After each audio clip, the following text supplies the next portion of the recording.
Hello, everybody, and welcome to the next conversation that we're having as part of our Empowerthon. Empowerthon is our inaugural fundraiser for the ParenTween Foundation.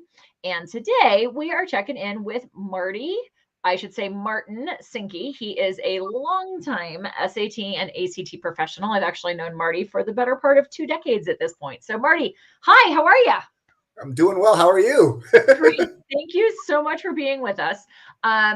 I am actually just going to make sure that I'm back in our Facebook group. For anybody who's tuning in, we're streaming live to our private Facebook group, the ParenTween Connection, as well as LinkedIn and our YouTube channel. If you've got questions, be sure to pop over to our Facebook group. When I look over to the side, that's what I'm looking at. That's where we're fielding questions. And the Empowerthon, as I said, is a fundraiser for ParenTween Foundation. If you're new to the entirety of ParenTween Connection, I'm Clarissa. I'm the founder. And the ParenTween Connection is geared toward connecting families to the professionals who can help them. We're where you go when you don't know where to go. And the ParenTween Foundation fits right in between there because there's so many families that just are trying to pull the pieces together financially, but there's always a gap between the help that they need and what their budgets will allow. So the goal with the foundation is to be able to offer scholarships. So as you're listening, as you hear aha moments, be prepared for the fact that we're going to say at the end, if you had some aha moments, make sure to go make a donation using the link that Marty's shared, or that in the description of all of the events everywhere. So today, Marty and I are talking about how to craft an ideal test prep plan. So what's the whole idea behind planning in the first place, Marty? Let's start there. Clarissa, do you plan for when you're going to go on vacation? Sometimes. I mean, for a big vacation. Okay, that was a bad example then maybe. Sorry, I didn't mean to throw you off, but yes, if I'm going to take a big vacation. I was expecting a nice, easy answer. I forgot who I was. No, I forgot who I was talking to. No, did you plan your wedding? Absolutely. And yes, okay. I do plan my big vacations. Okay. The spur of the moment ones don't count for our purposes here. Would you say that college or sending a child to college is a pretty big deal? Yeah, and it's a huge investment financially. Okay. All right. So why do I want to plan? I mean, that's one of the biggest reasons. I work with a lot of high schoolers, and it's a big deal for them to get into the school that they want to get into. And it's not just getting into the programs, but it's a matter of then they're going to be spending 4 years there. They want to be happy with the program they're in. Mm-hmm. And there's some work involved these days to get into the programs that kids want to get into. Agreed.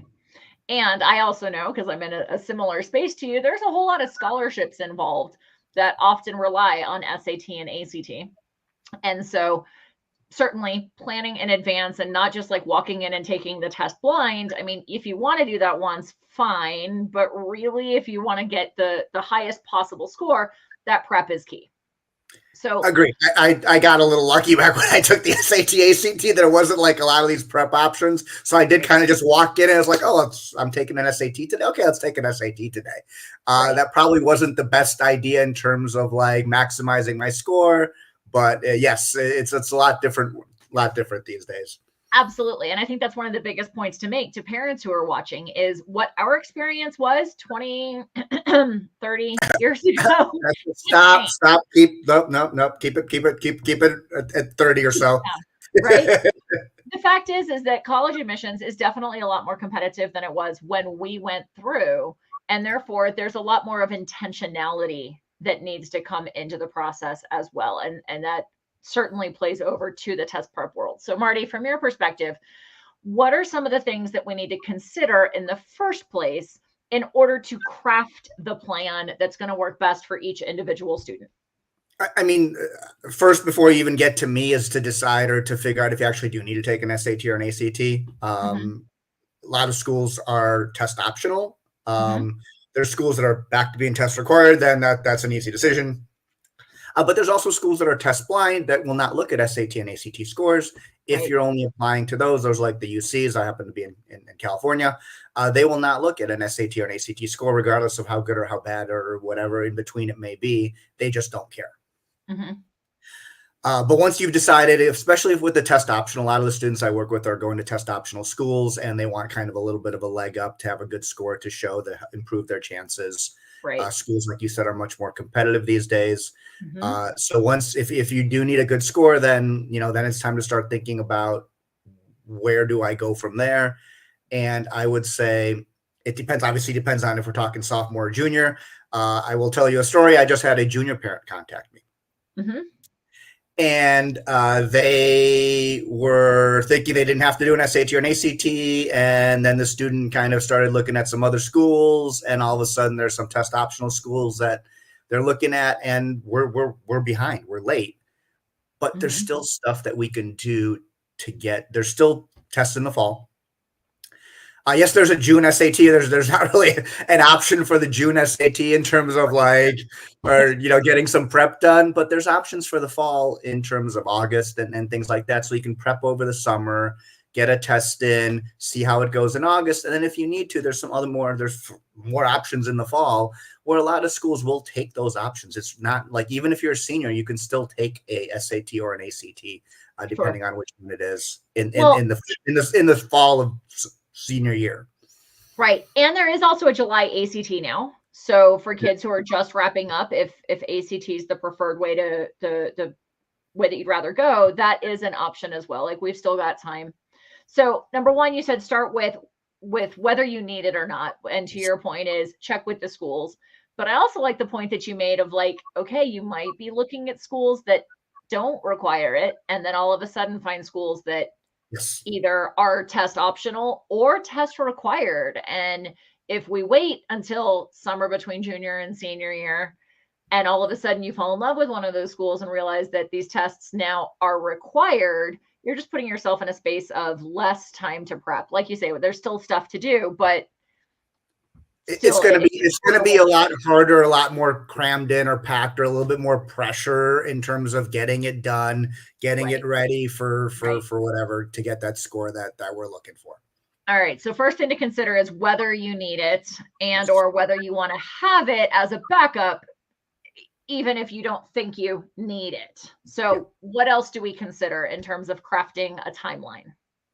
Athletes. A lot of times athletes will need to start sooner in terms of prep. I've worked with students who had to prep and they had to have a score before their junior year started or in the fall of junior year. Mm-hmm.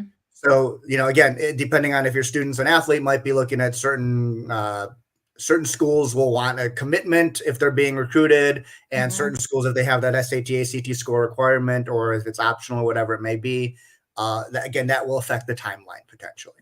And I'll actually throw a note in for parents of athletes. My husband worked with athletes, coaching athletes for more than a decade.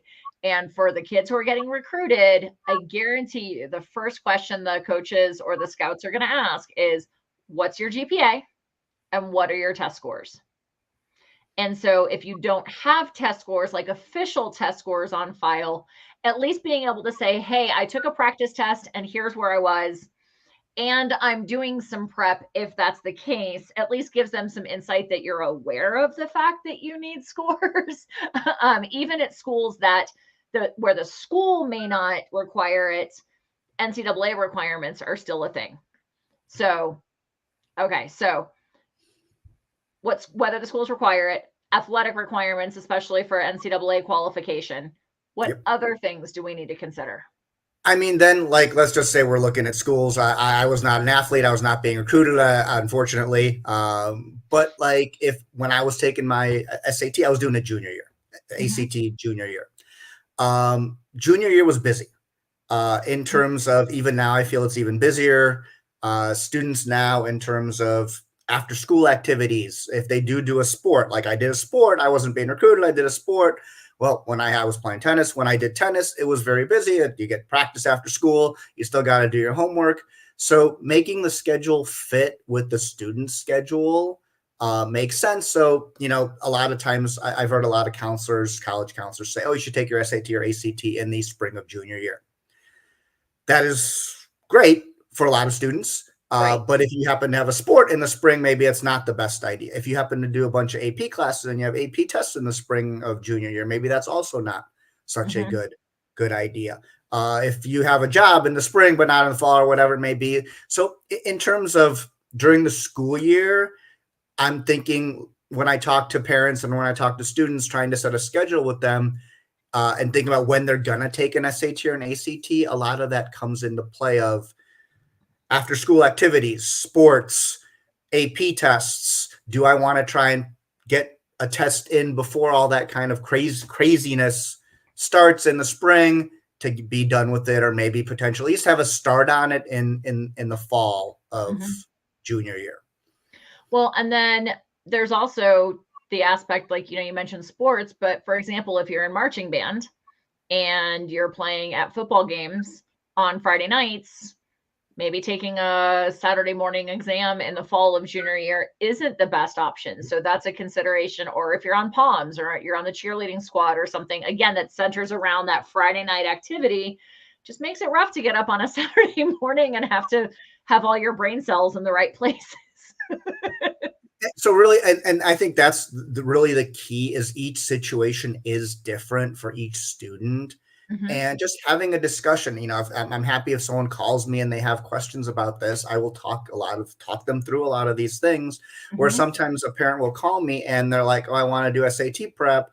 And we talk about it and they're like, we want to get started right away. I'm like, okay, great. And we start talking about it. And actually, we don't start until 2 or 3 months later because of scheduling or whatever it may be, where it fits better into the student's schedule. But we still, assuming, of course, we have that time. This is why planning and kind of getting an early start makes sense. We still have time to hit whatever test date we're looking to hit, but we don't have to do it right then and there, where it's a rush to fit things in between all the other stuff that's going on. Because high school, I do feel these days, is a lot more stuff going on. At least I feel like, maybe that's my age showing, I don't know, but I feel like there's a lot more stuff going on in high school than there was back when I was in high school. Back in my day. All right. So we've got, again, quick recap, whether the schools want it or whether you want to have backup in case you find one that requires it. Other commitments. What else? I thought you were going to list sports, after school activities, jobs, any of that like might affect scheduling for a student to be available, to be able to also finish all the homework that they have for all their classes and fit everything else. Awesome. Are there any other considerations that we want to bring into play here in terms of what we need to consider relative to crafting the timeline? Because if not, then the next thing we're going to talk about is that, like, scheduling and what does it run like?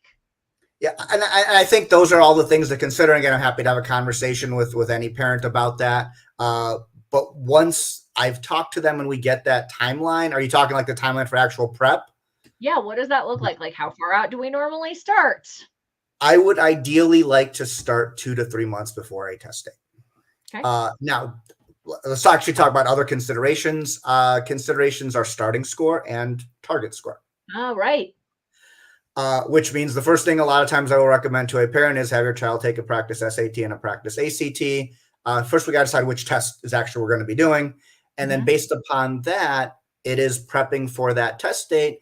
And 2 to 3 months generally will be able to fit everything in schedule-wise. If a student needs to take a week off because they have some sort of appointment or they're going somewhere or whatever it may be, to be able to prep and get ready for that test date. Now, if your target score is you need to pick up 20, 30 points or 40 points, that's a different conversation than if you need to pick up 200 points.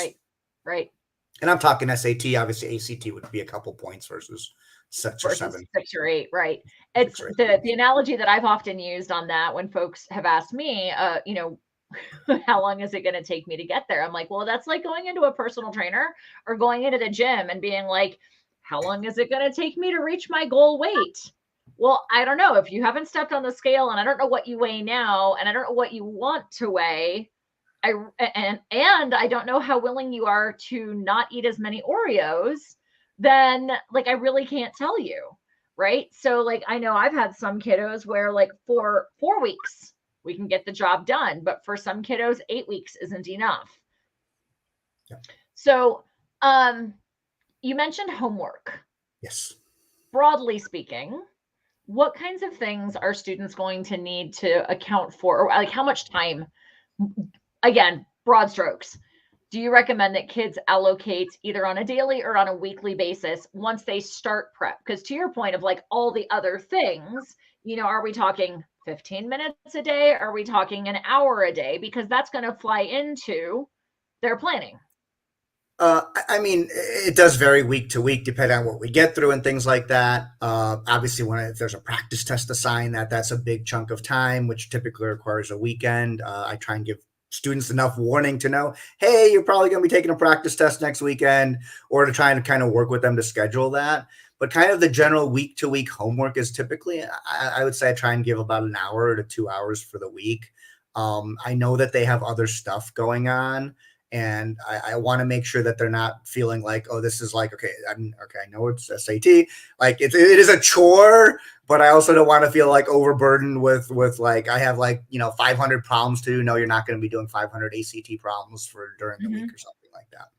Well, and I think there's also a point of like, do you think that 500 problems a week, I know we're speaking a little bit, hyperbolically here, but you and I have both had kids over the years who are just like, practice, practice, practice, like beat it into my head. At some point, there's diminishing returns, and I think you would agree with me. I also do GMAT and GRE, and this happens more with those types of kids where they're like, I'm taking the next 2 weeks off, and I'm doing nothing but GMAT or GRE for 7 hours a day, and I want to meet with you every day. And I'm like, okay, that's crazy. Right. A little bit extreme example. We're not going to happen with an SAT or an ACT kid. But at some point, just doing problems for the sake of doing problems doesn't necessarily help. It's, being able to figure out what happened. Why did you get a problem wrong? Being able to review it. And I know that if I'm doing something for 4 or 5 hours at a time, and I'm just kind of sitting there, at some point, I'm going to be honest, my mind starts to wander a little bit. And then I'm kind of working through the problem, but I don't think I'm really learning. Mm-hmm. I would agree with that. I would agree. So then, obviously, like you offer one-on-one services, yes. There's folks who do that. There are also folks who offer group classes. I can accommodate 2 or 3 people as a group. If you have a friend and you have, if you want a tutor and you have a friend or two that would want to, we can make that work in terms of schedule and stuff like that. Absolutely. Right. But I'm not talking a 15-person class. No. 15-person class. But there are some folks that works well for, right? Agreed. There definitely are. The disadvantage there is if I'm teaching a 15-person class, and I have taught 15-person or 20-person classes, is there's certain material that I just have to go through. And if you are familiar, if it's geometry day and we're doing geometry, regardless of how much geometry you may know, and maybe you're an expert on geometry, you're going to have to sit through that. With the one-on-one session, even if there's 2 or 3 of you, you're good at geometry? We're going to do a problem or 2. Let's kind of just make sure, but we're not going to belabor geometry. We're not going to spend an hour and a half on geometry if you don't need to talk about geometry. Right. So then, who are the kids that, from your perspective, that a bigger class like that might be beneficial for? Like what might some of those benefits be? Because let's be honest, not everybody's going to want one-on-one with you or me or somebody like us, but a group class could be beneficial. What's your perspective on that? Because that's part of the planning process, right? It's like finding the right style. Absolutely. And I think that the classes are good to get kind of a broad overview of the SAT, learn some techniques, potentially learn some content, review some content. That will work for a lot of students. I think the thing with the classes sometimes is a lot of the high scorers in a class, you have to kind of teach to the class in general. Right. And if you are looking for a 1500 SAT score or a 33 or 34 ACT score, and I have a lot of students who come to me that want those 33, 34, sure. 1500, yep. 1550.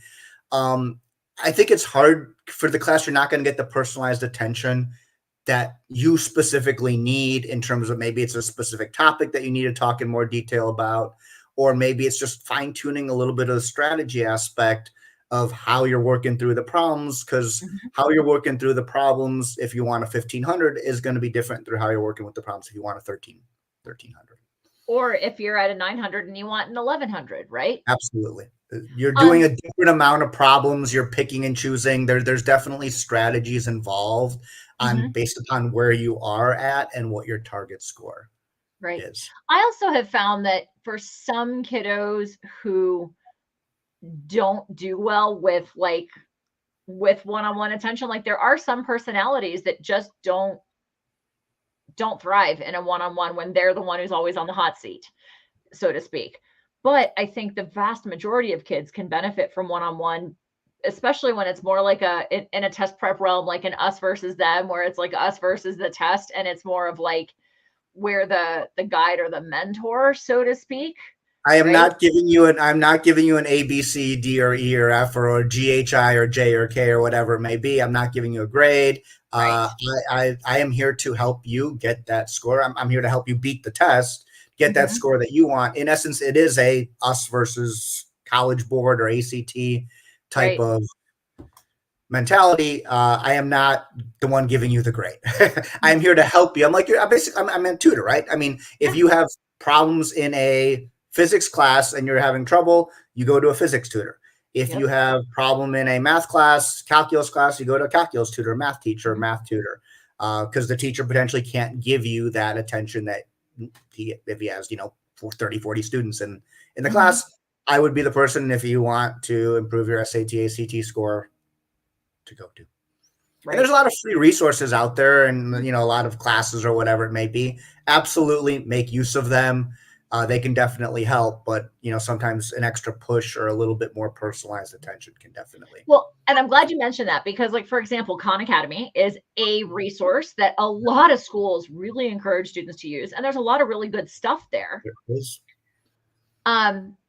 My feeling has always been like the challenge with a book or an online video or something like that is that no matter how many times you read it or how many times you watch it, it says exactly the same thing and exactly the same words.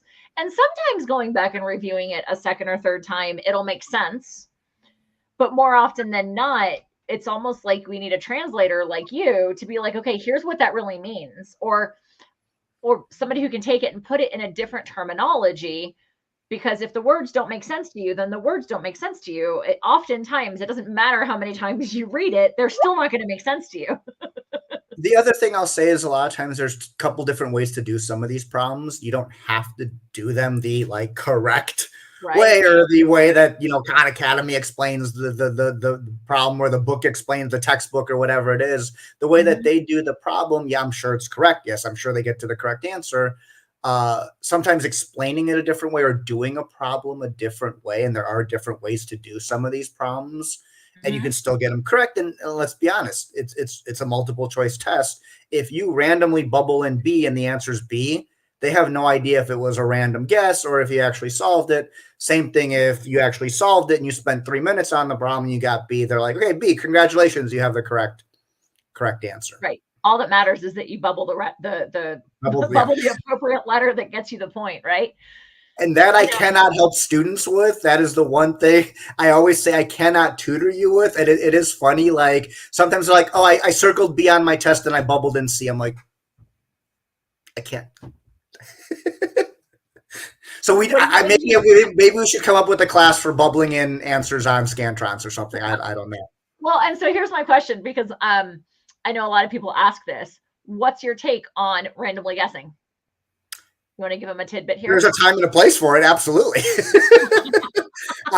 What do you mean in terms of guessing? I mean, like, I don't have to do all the problems to get a good score. And there are going to be potentially some problems that I'm not going to want to spend time on if I know it's a long problem, and I will just put B down. Absolutely. That's a valid strategy. Is that what I'm not sure if I quite understood the question. That's part of it. Do you always choose B? I tend to say B when I give an example of what I'm going to bubble in. I will generally, if I was going to guess on one of these tests, I would pick the same. I would pick the same letter. So you're saying pick the same letter, not necessarily B, but like if you happen to have a crush on somebody whose name starts with A and you chose A. Or C for Clarissa. I don't. Something like that, right? Or C for Cinke. So there is value. Yes, there is value. If you're not going to do a question, pick a letter, same letter for the whole test. Yes. And you'll pick up a point here or there, might as well, as opposed to like Christmas treeing or something like that. So yes, each question, SAT and ACT will say each question is independent of the question beforehand. I will say I've never seen a SAT or an ACT where like all the answers are B or all the answers are C or whatever. So there is going to be a mix of different answers. And again, if you're going to pick the same letter, odds are you're going to at least get some. Absolutely. Correct. All right. So we've talked about things to consider in terms of the timeline. We've talked about, prep generally running 2 to 3 months, maybe a little bit shorter depending on what the goals are, right? And then you said tutoring, as far as like what it actually looks like once it starts, you were saying more or less like once a week, probably. Yeah, I recommend meeting once a week. Typically, it's 90 minutes or 2 hours. That kind of depends on the student. And then you are going to have about that 90 minutes to 2 hours of homework in between Plus sessions. practice tests as appropriate. And like you said, you work to schedule those in with students, but those, typically, do you want your kids taking those? I mean, obviously, as we go into the summertime, it kind of doesn't matter what day they do it, but more than likely in the morning. Because yes, in the morning in one sitting, can basically try to mimic the real test as closely as possible. right. To get the test experience. You can't just take a section, go have lunch, go have a sandwich, come back and do the next section, take a quick 30, 40-minute nap. I mean, that's not going to be the experience on the real test. Right. So, I mean, again, ideally, there's times when a student has to break it up. They do a half the test here, and then they have to do something or whatever it is. They do half the test here and stuff like that. But I mean, again, to get a true representative, we want to try and mimic the real test as closely as possible. Sure. Get let's get a score. Let's see how you're doing and kind of go based upon that review. We're going to, of course, review the test once we're working together and kind of see what happened. And there's an element of like, it's a long test. There is an element of stamina to some of these tests. For sure. Where I know that if I'm doing something for 2 to 3 hours, mentally I might not be quite as sharp as I was at the beginning 3 hours later. And you want to kind of have that practice of being able to do that. Awesome. All right. We've covered a lot of ground. I know there's a lot more to talk about, and you and I could talk about it forever because this is the land that we've lived in for a long time. But for folks who are watching, I'm sure you've gotten some insight out of this. So again, shameless plug. This is Marty has donated his time today for Empower-a-thon. So the best way to say thank you is by making a donation through the link in the description, wherever you're seeing this. Those links are active through Father's Day 2023. I should say Father's Day in the US because we do have speakers coming from all over the world. We've got folks coming in to us actually this afternoon. In fact, we have somebody coming in from England. I know we're going to have folks from Australia, from Portugal, from Canada, from across the US, all the places, even Mexico. So stay tuned. And again, one of the best ways you can say thank you to Marty is make a donation and then reach out to him if you've got questions. He is one of our trusted experts here at the ParenTween Connection. So if you've got questions, one of the best ways to connect with him is right in our Facebook group. When you comment in or comment on the comments on this video, he'll be tagged and he'll be able to respond. So Marty, thank you so much for being you, for doing what you do, for being part of our Trusted Expert Network, and for helping launch the foundation. Thank you. Have a great one, everybody.